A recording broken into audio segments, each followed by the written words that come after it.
Good morning, good Wednesday morning, everybody. I'm Denise Stegall. Denise, your happy living coach. Yes, Denise, your health coach, but let's focus on Denise, your happy living coach. I'm coming to you live as I do every Wednesday morning at 10 a.m. Central Standard Time.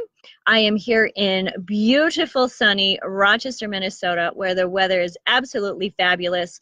Ask me again that question in January. I may have something else to tell you, but truly we have wonderful summers here in Minnesota. And so any of you who are viewing from outside of the Midwest, come and join me. It's gorgeous here.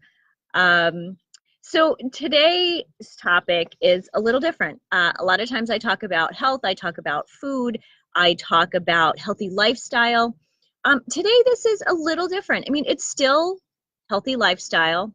I always talk about lifestyle. But I want to tell you a story. Start with a story. I remember when I was a little girl, we would go to church every Sunday.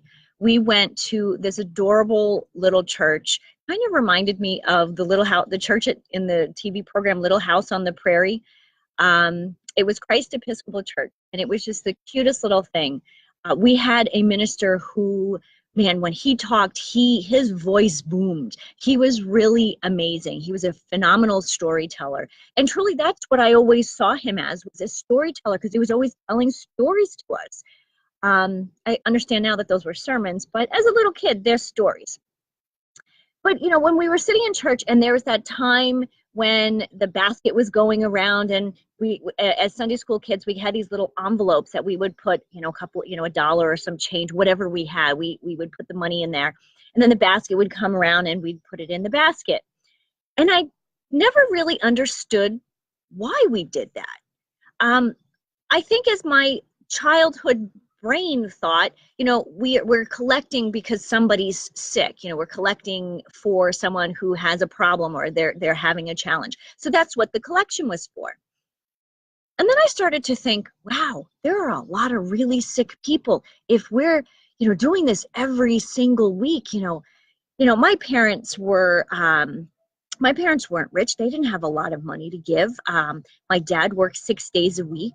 My mom stayed home with me and my younger sister because we were little. And so, you know, money was tight. Yet every Sunday when we went to church, there was money in that envelope.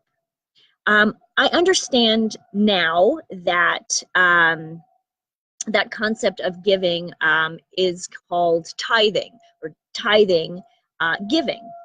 Tithing, on a side note, I looked this up, is actually an Old English term. I have to read this.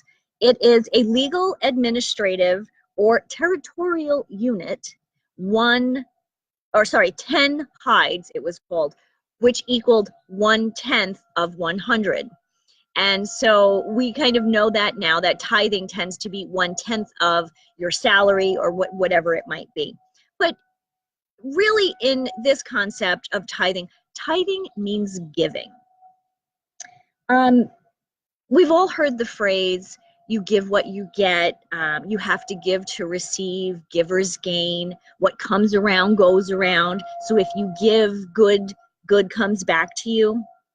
So obviously we're talking about giving today, and how giving is good for your mental health, it's good for your personal health, it makes you feel good, it's very positive. And giving doesn't necessarily need to be money. I think we always